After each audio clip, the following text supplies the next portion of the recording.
Bonjour, bienvenue, nous sommes mardi, ça y est, la semaine est déjà bien engagée et comme depuis ces derniers jours, j'aime échanger avec vous sur ce nouveau média que je découvre encore, qui est la vidéo en direct sur Facebook, ce qui permet de passer en revue un certain nombre de choses, d'échanger sur notre pays, la France, sur ce qui se passe sur le terrain politique, et puis se projeter sur toutes les questions d'avenir qui doivent absolument nous mobiliser.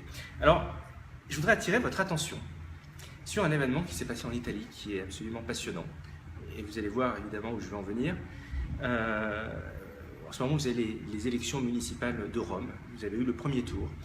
Et cette jeune femme, Virgilia Raggi, regardez, qui est une jeune avocate de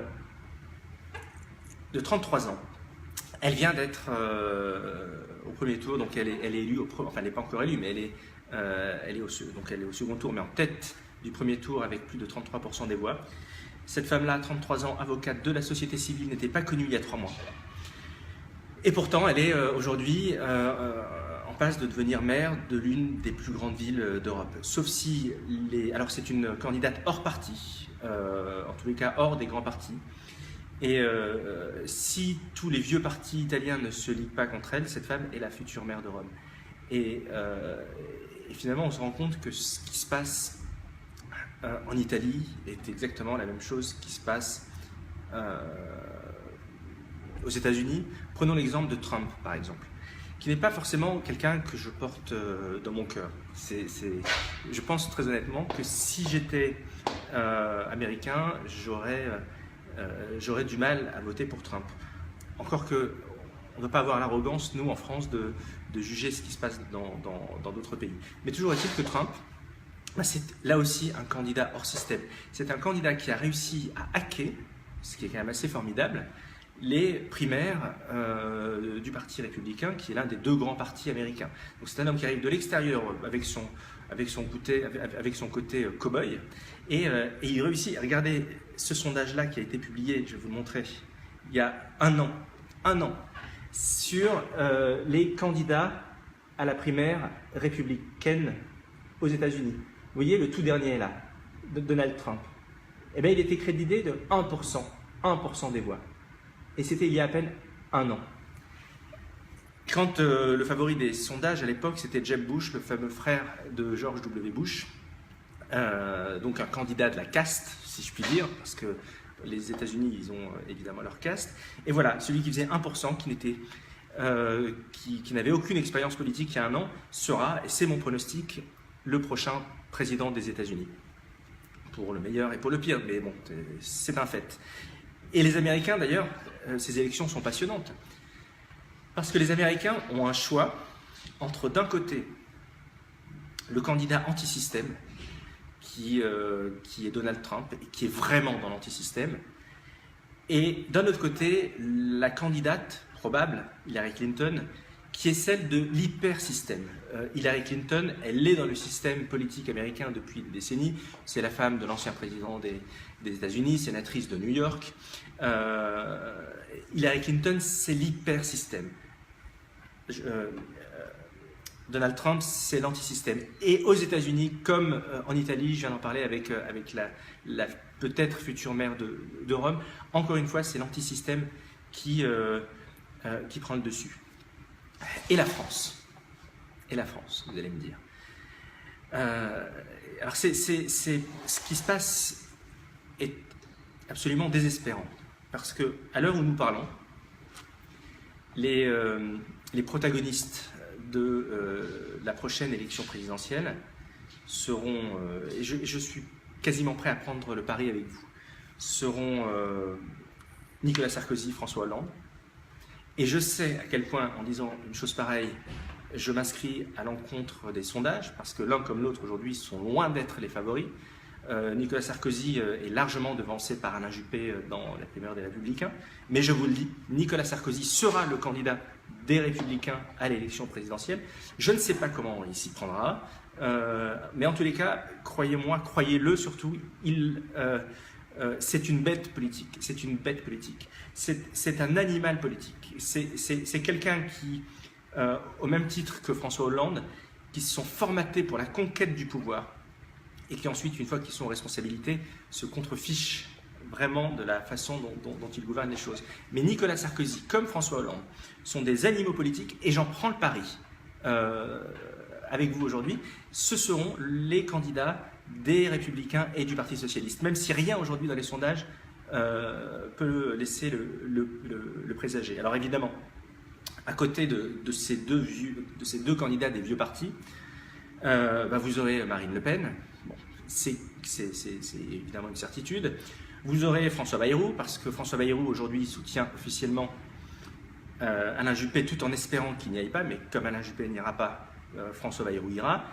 Jean-Luc Mélenchon est en train de jouer sa partie, et de façon très habile d'ailleurs. Même si Jean-Luc Mélenchon disait qu'il y a un an qu'il avait vocation à se retirer de la vie politique, tout en disant qu'on avait besoin de rajeunissement, bon, il revient. C'est normal.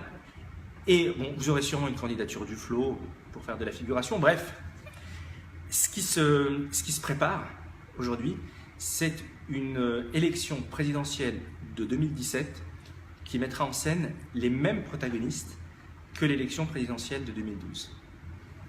Quand on sait à quel point l'élection présidentielle de 2012 a été une catastrophe sur le terrain des idées, ça a été une élection qui, vous vous souvenez des débats, c'était vraiment en dessous de la ceinture, alors qu'il y a des sujets de fond immenses pour notre pays, aussi bien sur le terrain économique que sur le terrain de l'identité, de ce qu'est la France, de ce qu'est la République française, qui est un sujet absolument essentiel et passionnant. Eh bien, vous allez voir que la bande des 5, là, dont je viens de vous parler, va faire une campagne extrêmement populiste. Et c'est la raison pour laquelle il est essentiel que la société civile, que nous, vous, nous puissions faire une brèche dans ce vieux système. Alors, c'est extrêmement difficile.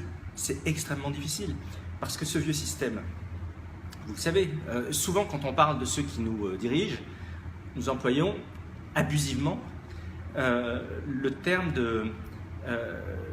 d'élite. Alors simplement pour répondre à De La Gotta, c'est qui les 5 ? Les 5, c'est Nicolas Sarkozy, François Hollande, Jean-Luc Mélenchon, François Bayrou et Marine Le Pen, qui seront, et j'en prends le pari avec qui veut, 5 candidats à la prochaine élection présidentielle, même si les sondages ne vont pas aujourd'hui dans le sens de François Hollande ni de Nicolas Sarkozy. Je revenais à ce que je vous disais sur la caste. Parce qu'aujourd'hui, nous avons une classe politique, quand on parle d'eux, quand on voit dans la presse, on dit nos élites qui nous gouvernent. Mais c'est une supercherie, c'est un abus de langage. Parce que ceux qui nous gouvernent depuis 30 ou 40 ans, ce n'est pas une élite. Une élite, c'est quoi? Une élite, c'est extrêmement noble. Une élite, ce sont les meilleurs d'une génération. Une élite, ce sont les plus remarquables, les plus valeureux. On parle de tireurs d'élite, on parle de troupes d'élite. L'élite, c'est noble. Et un pays, une nation, a besoin d'élite.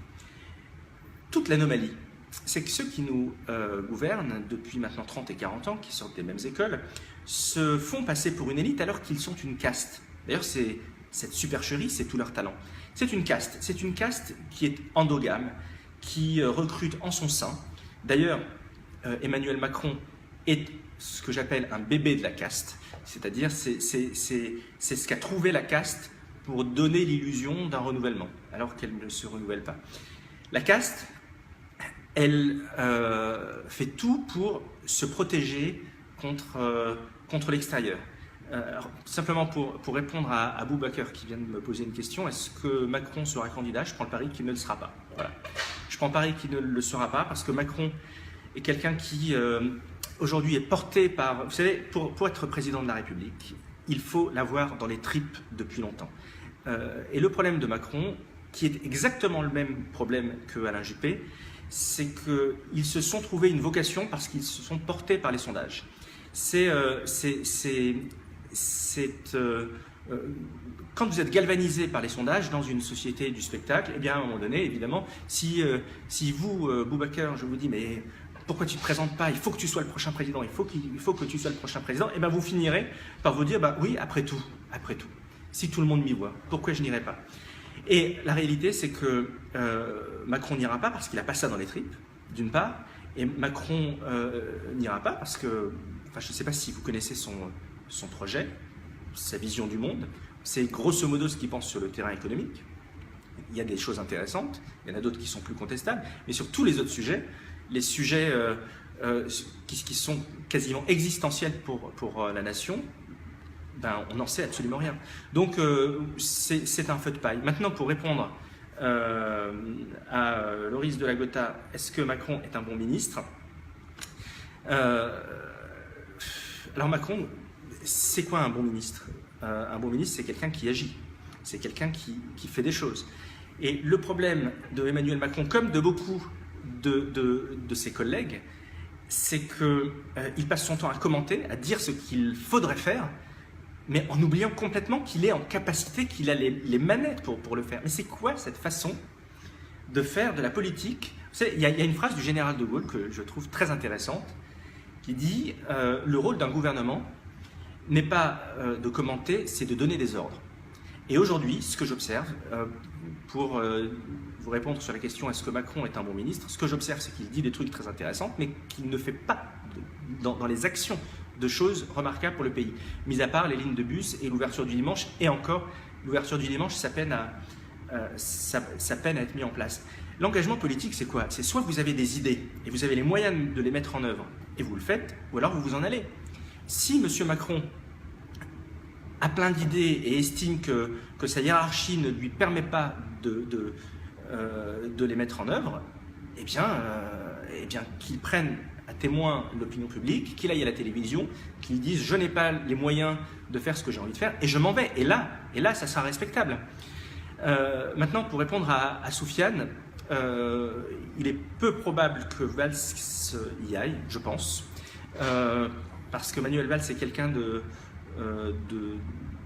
profondément loyal vis-à-vis du président de la République. Il joue la carte d'après, c'est-à-dire 2022, tout en espérant peut-être au fond de lui que François Hollande ne se présente pas pour pouvoir lui y aller en 2017. Mais aujourd'hui, Manuel Valls, c'est vraiment le monsieur loyal. Voilà. Et donc, pour en venir à ce que je vous disais, cette caste qui a construit des barrières pour se protéger, la dernière grosse barrière en date, c'est le verrouillage de l'élection présidentielle, où vous avez la barrière des fameuses 500 signatures qu'il faut obtenir, et ça a été durci, parce qu'aujourd'hui, eh bien, vous, par exemple, si vous souhaitez me soutenir, si je décidais d'y aller à l'élection présidentielle et d'aller voir votre maire, eh bien, vous ne pouvez pas collecter le parrainage. C'est votre maire qui doit directement l'envoyer au Conseil constitutionnel.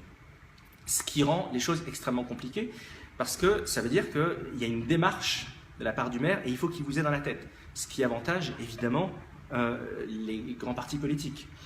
Et à côté de ça, vous avez une deuxième disposition de cette loi qui est l'égalité du temps de parole. Ben, c'est terminé. Jusqu'à présent, vous aviez 5 semaines d'égalité des temps de parole entre les candidats à une élection présidentielle. Tout ça, c'est fini. Parce qu'on estime, enfin la caste estime, que plus vous êtes connu, plus vous avez le droit à la parole. Ce qui est un comble, hein, parce que ceux qui sont connus aujourd'hui, ce sont ceux qui n'ont rien fait depuis des années. Et on estime que, malgré le fait qu'ils n'ont rien fait, parce qu'ils sont connus, ce sont eux qui ont le plus de choses à dire. C'est en langage un petit peu léger, ça s'appellerait du foutage de gueule. Et en même temps, on considère que si vous arrivez et que vous n'êtes pas identifié par les médias, eh bien c'est que vous n'avez pas de raison de l'être et donc on ne vous donne pas la parole. Et cette loi de verrouillage de l'élection présidentielle, c'est ça. C'est-à-dire qu'elle fait que vous, lors de la prochaine élection présidentielle, vous verrez encore plus Nicolas Sarkozy, vous verrez encore plus François Hollande, vous verrez probablement plus Marine Le Pen aussi, mais c'est tout. Et ça, c'est un scandale. Donc cette caste, il va falloir être capable de faire des brèches, vraiment, c'est ce que mon ami Cyril Delattre, vous l'avez peut-être vu sur le site Objectif France, une tribune qu'il a publiée, je crois, hier ou avant-hier, qui s'appelle la théorie du bélier. La théorie du bélier en politique, c'est quoi? C'est faire des coups, faire des coups, faire des coups. Et à un moment donné, le système se fissure jusqu'au moment où il s'effondre par lui-même. C'est la seule façon de faire. Alors, il y a un enjeu à côté. Si nous voulons y arriver, parce que aujourd'hui, vous avez plein d'initiatives qui essayent de faire bouger les choses et qui essayent qui vont dans cette théorie du bélier, qui essayent de faire bouger ce système. Sauf que nous avons, hélas, très peu accès aux médias. Et ça, c'est essentiel. Parce que si nous voulons aujourd'hui porter quelque chose, si nous voulons être visibles et si nous voulons potentiellement demain présider à la destinée de ce pays, eh bien, il faut que nous ayons le micro. Et ça, c'est extrêmement difficile. Et je vais vous donner une anecdote qui est en réalité, qui est pathétique, mais qui est très drôle. Vous avez une nouvelle émission de télévision qui aura lieu sur TF1 tous les dimanches entre, je crois que c'est 18h et 19h. Donc, une émission qui sera extrêmement visible et ça sera une émission politique. Oui, TF1 décide de remettre dans sa grille des programmes une émission politique, ce qui est extrêmement encourageant. Ce qui est d'autant plus encourageant, c'est quand on voit comment TF1 décrit cette émission politique. Je cite leurs propos, « Une émission pour renouveler la classe politique et faire entendre de nouvelles voix ». Excellent. La première chaîne de télévision, qui est une bible médiatique pour des millions de téléspectateurs, décide, je cite, de renouveler la classe politique et de faire entendre de nouvelles voix. Banco, banco. Enfin, on va être en mesure de pouvoir exposer la vision que nous avons de ce pays. Sauf que, donc l'émission commence dimanche. Donc je répète, parce que vous allez voir, une émission pour renouveler la classe politique et faire entendre de nouvelles voix. Voici le premier invité de l'émission de TF1. Alors, vous l'avez forcément reconnu parce que ce monsieur, vous le connaissez depuis quasiment tout le temps. C'est Alain Juppé. Alain Juppé qui... alors, ça fait partie des mystères. Alain Juppé, aujourd'hui, est considéré comme un homme neuf, alors qu'il est dans le paysage politique français depuis 40 ans, alors qu'il a été Premier ministre, il a été ministre du Budget, il arrive aujourd'hui en nous disant quasiment le contraire de ce qu'il a fait lui.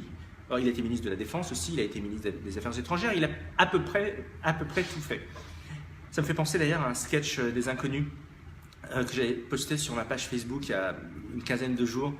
Vous avez une caricature d'un ministre qui a à peu près tout fait et qui a tellement fait de choses qu'il ne se souvenait plus de s'il avait été ministre de la Culture ou de l'Agriculture. Voilà, c'est juste pour vous schématiser un petit peu le truc. Donc Alain Juppé, qui est par exemple le Premier ministre qui a augmenté l'impôt sur la fortune, qui aujourd'hui dit c'est un scandale, il faut le supprimer.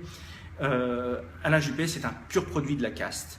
C'est quelqu'un qui aujourd'hui s'apprête alors que la France a besoin d'audace, elle a besoin de courage, elle a besoin de décisions fortes. Il vous dit que son grand problème en 95, quand il a été Premier ministre, c'est qu'il a essayé de trop réformer la France. Et donc qu'il a tiré les enseignements de ça et qu'il serait beaucoup plus léger. Il allait, je cite à peu près ses propos, ménager ses ardeurs réformatrices. C'est ça ce qu'il nous dit Alain Juppé. Et voilà, TF1, une émission pour renouveler la classe politique et faire entendre de nouvelles voix. Voilà la nouvelle voix que TF1 va nous présenter dans sa première édition dimanche. Donc autant dire que si nous en sommes là aujourd'hui, ça sera extrêmement difficile pour nous de nous faire entendre. Alors, tous les journalistes ne sont pas comme ça. Ce matin, par exemple, j'écoutais sur la radio RMC Jean-Jacques Bourdin. Jean-Jacques Bourdin qui, alors, je le sais, il agace beaucoup d'entre vous. Et c'est quelqu'un qui, soit on l'aime, soit on le déteste. Mais Jean-Jacques Bourdin représente, je pense, souvent le bon sens populaire.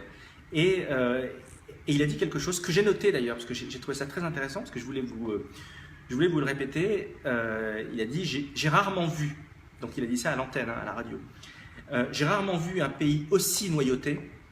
Comment faire pour faire sauter tout ça? J'en ai marre de tous ces politiciens. Moi, alors là, je le prends au mot. Moi, je veux inviter tous ceux qui veulent faire changer ce système et à qui on ne donne pas assez la parole. Eh bien, si Jean-Jacques Bourdin veut m'inviter, je peux y aller dès demain. Et d'ailleurs, si vous voulez jouer votre rôle, bah, n'hésitez pas. Vous pouvez envoyer des SMS, des tweets, des mails à Jean-Jacques Bourdin et aux autres. Parce que on ne gagnera pas. Alors oui, il y a Internet, c'est très bien. Il y a ce que nous faisons sur le terrain. Et aujourd'hui, Objectif France, vous êtes déjà 19 000 à nous soutenir. Donc c'est énorme. Mais à un moment donné, si nous voulons aller loin, eh bien, il faut que nous ayons une amplification médiatique. Et s'il devait y avoir une chose à faire, n'hésitez pas, envoyez des mails, n'hésitez pas à les spammer. Il faut que toute cette classe journalistique comprenne qu'il est en train de se passer quelque chose qui soit à l'extérieur de ce type de personnage. Parce que c'est possible. Et en même temps, il y a urgence. Il y a vraiment urgence. Parce que si notre pays aujourd'hui a un genou à terre, on sait ce qu'il faut faire. On sait vraiment ce qu'il faut faire pour repartir dans une nouvelle dynamique de prospérité. Il y a un vrai projet de société qui porte un nom. C'est la République française. Et c'est pas anodin. République française. On parle souvent de République, etc., à tort et à travers. La République française, c'est un vrai projet de civilisation. La République, c'est la chose publique. Ça veut dire une aventure collective. Et française, c'est quoi? C'est 1500 ans d'histoire. C'est quelque chose qui s'inscrit dans l'histoire, qui a toujours été au grand rendez-vous du monde. C'est ça, le projet politique qui s'appelle la République française. Et nous sommes tous les garants de ça. Et tous ceux qui sont aux commandes depuis 30 ou 40 ans ont bradé, ont abandonné, ont sacrifié la République française. Et c'est pour ça qu'il y a urgence. Le temps joue contre nous et nous devons absolument y aller. Mais pour ça, il faut utiliser tous les leviers qui sont à notre disposition et notamment les leviers médiatiques. Et quand vous avez d'ailleurs des journalistes qui osent sortir du cadre, eh bien, ils sont éjectés. Je pense par exemple à une journaliste que je connais très bien et que j'apprécie, qui s'appelle Valérie Expert, sur LCI. Ça fait partie des journalistes qui nous donnaient la parole, qui nous invitaient sur son plateau, qui savaient donner la parole à la société civile. Eh bien, Valérie Expert, qui a été fidèle à LCI alors que LCI était au bord du gouffre, aujourd'hui a été débarquée. Une fois que LCI retrouve un petit peu des couleurs parce qu'elle est en TNT gratuite. Je suis désolé, mais diriger une entreprise, c'est aussi être fidèle. C'est aussi être fidèle à ceux qui ont fait preuve de loyauté vis-à-vis de vous. Et manifestement, ce n'est pas le cas du groupe TF1 vis-à-vis de Valérie Expert. Voilà. Il y avait d'autres sujets dont je voulais vous parler, mais je vous en parlerai demain. Tiens, c'est un sujet qui est loin d'être anecdotique. C'est les conséquences de l'avènement de la voiture autonome. Vous savez, Elon Musk, qui est le grand patron de Tesla aux États-Unis, prédit l'avènement des premiers véhicules 100% autonomes dans 2 ans. Ça va tout changer et je vous propose que nous en parlions demain. Alors merci pour votre écoute, merci pour vos commentaires. Alors il y a aussi Cécile Cadet, effectivement, qui est intervenue pour pointer du doigt qu'il y a effectivement une illusion de pluralité, mais effectivement nous ne sommes pas là-dedans. Écoutez, nous sommes là pour faire bouger les lignes. Nous sommes déjà suffisamment nombreux, 19 000 dans Objectif France. Mais maintenant, il faut se bouger et surtout essayer de prendre la parole dans les médias. Mais si d'ailleurs vous connaissez de bons attachés de presse qui sont prêts à s'impliquer pour la cause, eh bien n'hésitez pas à les mettre en contact avec moi. Voilà. Je vous souhaite un bon mardi après-midi et à très vite. Et je vous embrasse. Merci.